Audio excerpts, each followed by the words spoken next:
The superhero team-up of Deadpool and Wolverine marks a historic moment for the MCU, bringing a 20th Century Fox-owned character into the Disney and Marvel fold. However, the story behind the first ever R-rated MCU film is not without a few hurdles and obstacles. Today, we're going to dive into the development behind the film formerly known as Deadpool 3, and take a look at all the trailers to point out some Easter eggs and references. This is 107 Facts about Deadpool and Wolverine. Before we begin, we wanted to let you know that available now through July 28th only is the first ever Stan Lee Phygital Collection featuring digital collectibles and exclusive collectible apparel with art by renowned artists Bill Sienkiewicz, Burton Morris, and Rob Pryor, all of whom worked with Stan the Man himself. I mean, this is wearable art. Tap the link in the description to shop today and get your limited edition collectibles before they're gone. With that out of the way, let's get started. Number 1. Deadpool and Wolverine marks the first Deadpool and X-Men-centric projects fully integrated with the MCU continuity in mind. These are not films that have retroactively received MCU integration, which other films such as the pre-Fox acquired Deadpool and X-Men films can be considered. 2. However, despite this, a Deadpool 3 was in the works at Fox before the acquisition. Development started as early as 2016,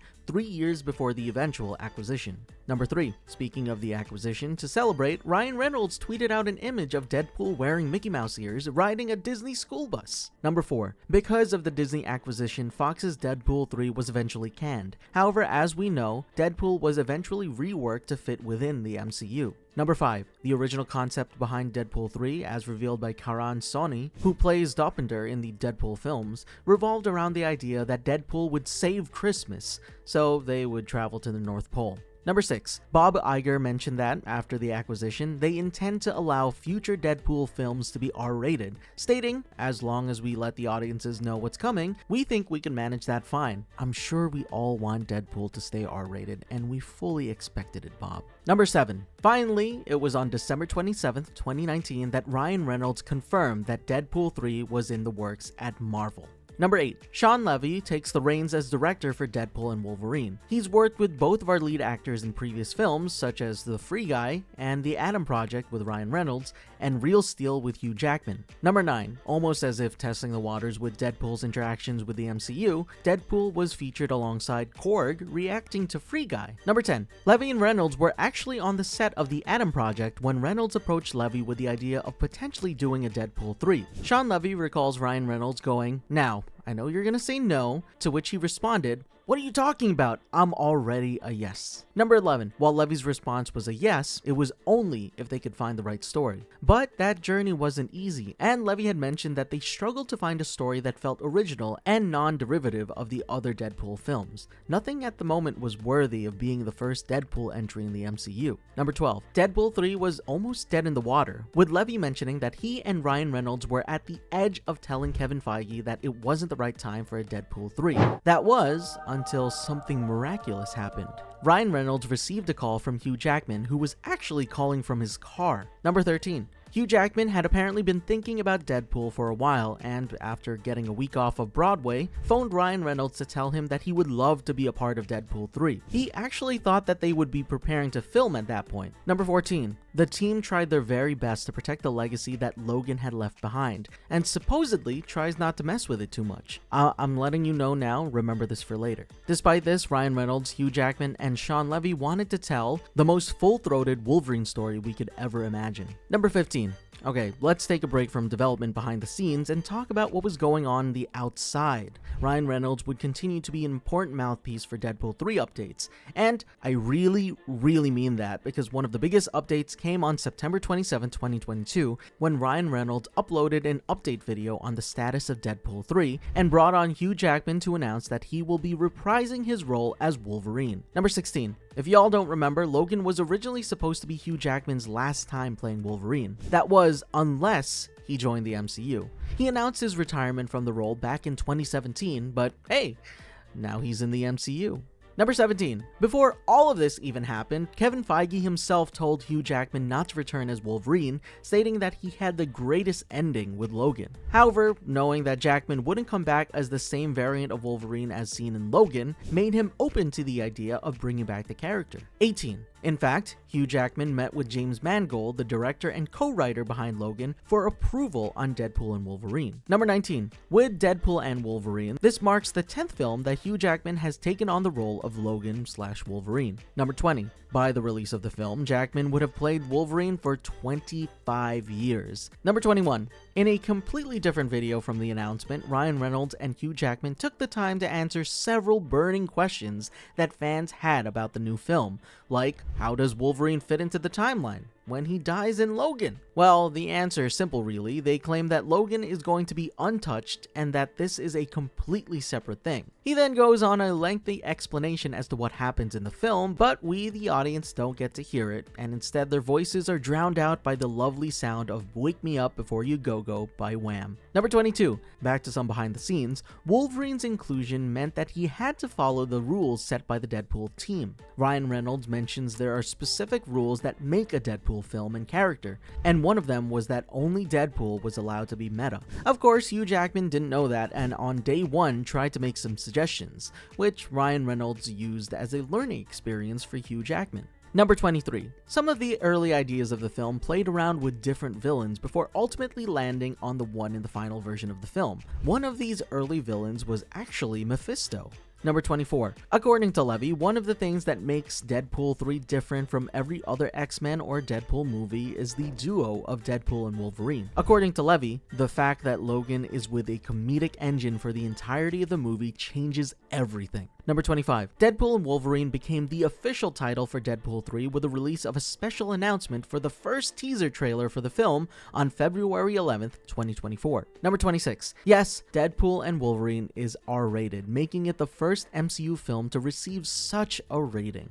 Now, will we see Blade with that rating? We'll see. Number 27. Funny enough, for a while, the film had been referred to as several things, such as the Deadpool/Wolverine film, Wolverine and Deadpool, Deadpool vs. Wolverine, and Deadpool 3 with Wolverine. I kind of like how that last one sounds like Sonic 3 and Knuckles. Number 28. The name Deadpool and Wolverine was chosen because, according to director Sean Levy, the film was a two-handed character adventure that would be focusing on both characters. Number 29. The first full teaser for the film was released on February 12th, 2024. Gosh, that was almost half a year ago. Number 30.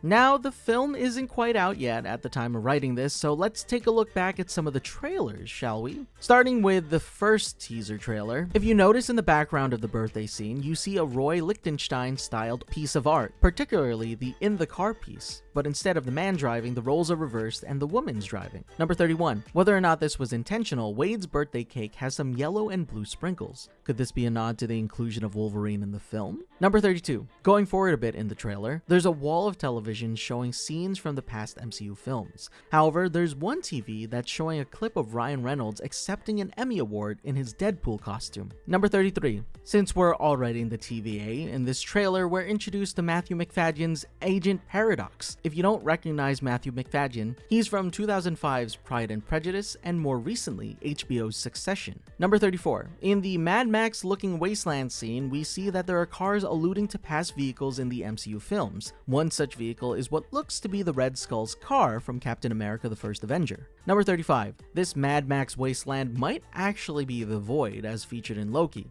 This is where several characters and objects that are pruned from various universes come together regardless of time or space. Number 36. Another car we see is the dessert truck that Moon Knight was driving in his television series.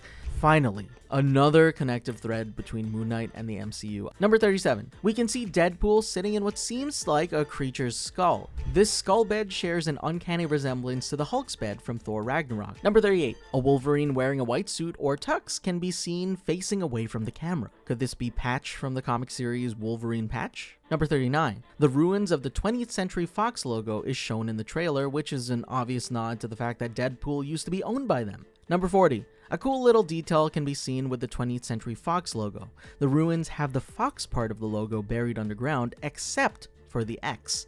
In previous X-Men films, the X would linger a little longer to signify that this film is an X-Men film. Number 41. While we're still on this particular scene in the trailer, check out Deadpool's guns. Notice the little Deadpools on the bottom of the magazines? Yep, they're definitely his guns. Number 42. It's in this first teaser trailer that it's revealed that Aaron Stanford is making a return as Pyro. Number 43. Pyro's suit in Deadpool and Wolverine looks more comic accurate and includes his red and yellow color scheme. Number 44. The final shot of the teaser trailer is the first full reveal of the iconic yellow and blue Wolverine suit, now in live action. Sure, there were leaked set shots, but it's so nice to see it in action. 45. Us fans aren't the only ones happy, for the most part, to see the suit. According to executive producer Wendy Jacobson, during Hugh Jackman's camera test, which is the first time he's put on the suit, the adult men in the room were sobbing. Number 46. According to Hugh Jackman, when the first X-Men film was being filmed, he and the other cast members wore black leather, and that's kinda how he institutionalized that idea in his brain. However, when he wore the iconic yellow and blue suit, he couldn't believe that he had never done that before. 47. Even Ryan Reynolds had to tune into the chatter about the suit. According to Reynolds, we barely talked about the suit in the early development because it was a no-brainer.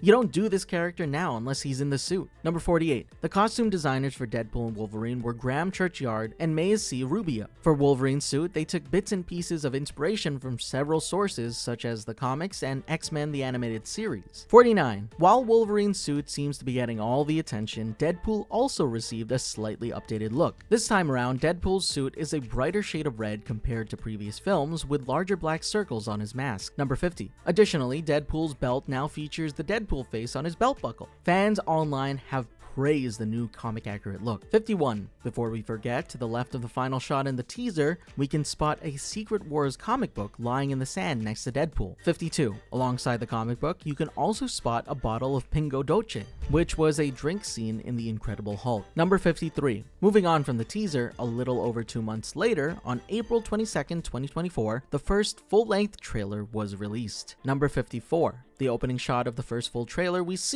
have Wolverine at a bar. This is definitely not the first time we've seen him in a bar, and it can be seen as a callback to his previous bar scenes in other films. Number 55. The end of the barrel of the gun that Deadpool uses says, "Smile, wait for the flash," similar to prompts from cameras. Number 56. Not only that, but Wolverine smiles before forcefully planting his forehead into the barrel of Deadpool's gun, showing the willingness for Deadpool to follow through with his threats of shooting Wolverine. Number 57. This wouldn't be the first time Wolverine would receive a bullet wound to the head. In past films in the X-Men series, Wolverine is seen being shot in the head and surviving. Unfortunately, his clone from Logan, X-24, didn't have that same luck. Number 58. In the shot of Deadpool and Wolverine turning the corner of a food truck, we can see that Wolverine's suit is now sleeveless. In the teaser, we see that the suit still has sleeves, but in the trailer, the sleeves seem to be ripped off. Number 59. In this same scene, Deadpool now wields a pair of golden guns. If this uses video game logic as a point of reference, those guns are definitely one-shot kills. Number 60. Another fun Easter egg is the storefront Liefeld's Just Feet. Rob Liefeld is the co-creator of Deadpool and is known to have trouble drawing feet. 61. In the snowy forest scene in the trailer, we can spot a truck in the background. This snowy forest seems to be the same setting as the final battle in Logan, and that truck is the truck that Richter turns over in that same battle. Number 62. In this trailer, we finally get a full reveal of Emma Corrin's Cassandra Nova. The character was teased in the teaser, but we only saw her from behind. Number 63. For those that don't know, Cassandra Nova is the evil twin sister of Professor Charles Xavier. Number 64. If we take a closer look at Cassandra Nova in the scene, we can see that she might actually have a wheelchair similar to Professor X. 65. Cassandra Nova's look is heavily inspired by the comics and is accurate to her suit in the comics. Number 66. Cassandra Nova seems to be using the corpse of Giant Man as her base of operations, as seen in this epic shot from the trailer. Number 67. This shot actually reveals so much in terms of cameos. In addition to Pyro, who was revealed in the teaser and can be seen in the back of the shot, we have Lady Deathstrike on the left, from X2, played by Kelly Hu. 68. Further left, we have Callisto, who was last seen in X-Men The Last Stand, played by Danya Ramirez. Number 69. In between the two, we can spot Ray Park's Toad. Number 70. And to the right, we can see the Hellfire Club's Azazel, played by Jason Fleming. 71. In the next scene, we have a closer look at the film's version of Red Skull's car, but we can see some interesting modifications. One such mod is the Hydra emblem is no longer there and is instead replaced by Iron Man as an emblem. Number 72. The other modification we can see here is that it sports a new paint job featuring flames.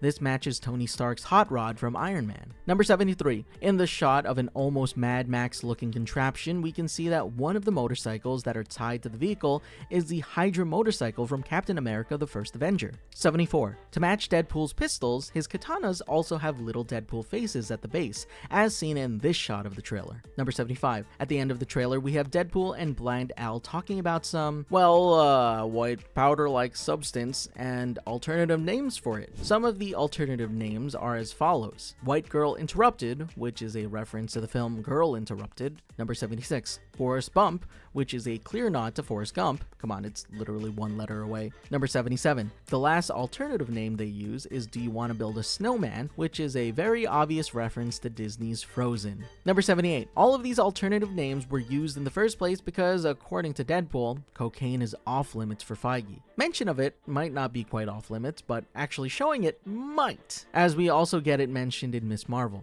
79. The final trailer was released on July 19th, 2024, which was just a few days ago for me writing the script. Like the others, let's break this down as well. Number 80. One of the biggest reveals in the trailer was the return of Daphne Keane as X-23. Before this reveal, she had denied involvement in the film. Number 81. Many people criticized the final trailer for the X-23 reveal, stating that it was revealing too much. In response to this, Kevin Feige himself has mentioned that he's open to using only one trailer for future MCU projects. 82. Okay, because there are so many pieces of promotional material out there, this section is going to be everything we've seen from various pieces of media surrounding Deadpool and Wolverine. The first being, yes, Sabretooth is back. Tyler Mane reprises his role as Wolverine's arch enemy. 83. Another character that makes an appearance in this film will be Lady Deadpool. As of writing this script, there isn't a name attached to the person behind the mask, but many people speculate that it's Blake Lively, Ryan Reynolds' wife. 84. Dogpool also makes an appearance in the film, played by dog actor Peggy. Number 85. Jennifer Garner is confirmed to reprise her role as Elektra Natchios from 2003's Daredevil and 2005's Elektra. 86. In the Void, there are several broken objects found throughout its vast wasteland. One such object, or vehicle, is a piece of a helicarrier from Captain America: The Winter Soldier. This can be seen in the background of the same scene featuring the 20th Century Fox ruins. 87. It seems like the Void contains a version of Asgard still there? 88. Various landmarks are also featured in the Void, from the Brooklyn Bridge to the Golden Gate Bridge, representing two major cities constantly featured in the MCU, New York and San Francisco respectively. 89. Kevin Feige confirmed that they planted fake leaks for Deadpool and Wolverine to protect the film and create misdirection. Number 90. Even Ryan Reynolds took a chance to troll fans with a bit of misdirection by posting up doctored set images featuring the Predator and even Mickey Mouse. Number 91. A lot of fans speculate that there's actually a version of the Wolverine suit that has a mask, pointing out that some scenes featured in trailers seem to be digitally altered, as if something is off with Hugh Jackman's face. We'll just have to see in the final film. Number 92. All of the trailers for the film feature the song Like a Prayer by Madonna, possibly referencing Wade's line calling himself Marvel Jesus. Number 93. Ryan Reynolds had to beg and plead with Madonna to use Like a Prayer since apparently they don't license the song out as easily as he had hoped. This wasn't only for the trailer, but also within the film itself, as Reynolds mentioned that he had written parts of the script around the song. Number 94. According to Sean Levy, there's a scene in the film that was inspired by the iconic Luke and Vader scene from Return of the Jedi. He states, I pulled up that scene of Vader and Luke on my phone and restudied how it was photographed, how it was blocked, the framing, the tempo. The keen Star Wars fan will see the shot in my Deadpool movie that was inspired by a moment that I saw in a theater decades ago. That's a forever memory, and that's a treasure. Number 95. In the lead up to the release of the film, Ryan Reynolds and Hugh Jackman took part in several marketing campaigns. One example is one with Spotify, where they hosted the Deadpool and Honey Badger podcast. Deadpool puts together a supercut of all of Wolverine's grunts from the trailers. Number 96. Another ad features Deadpool swapping masks with the Jack in a Box mascot to promote chicken strips. It's a pretty bad ad, but it's probably bad on purpose considering they say it should be better in the video itself. Number 97. Believe it or not, they also managed to cross-promote alongside The Bachelorette, claiming that Deadpool and Wolverine is the perfect date night movie. There's also a shot of Wolverine's thick cheeks. Number 98. Speaking of cheeks, Microsoft announced that a special Deadpool Xbox controller, aptly named the Cheeking Controller, would be released as a promotion for the new film. This controller comes with Deadpool's iconic suit colors and textures. And the best part? It's got a base shaped like a butt. Number 99. However, not too long after the announcement of the Deadpool controller, Microsoft revealed that they would also be releasing a special Wolverine controller to match, butt-shaped base and all. Number 100. Just like Xbox, Adidas is taking part in a special collaboration to release Deadpool and Wolverine-themed sneakers for the release of the film. Number 101. One of the posters advertising Deadpool and Wolverine seems to be a play on the Logan poster, but instead of X-23 holding onto Logan's hand, it's Deadpool's finger touching Wolverine's claw in an almost flirtatious way. Number 102. Several themed international posters were created in commemoration of the film's release. These particular posters feature Deadpool and Wolverine celebrating different facets of Thai culture. Number 103. Inspired by the oddly sexualized Dune popcorn bucket, Kevin Feige revealed the popcorn bucket that would be releasing alongside showings of Deadpool and Wolverine, and it's quite something. It's Wolverine's face with his mouth wide open.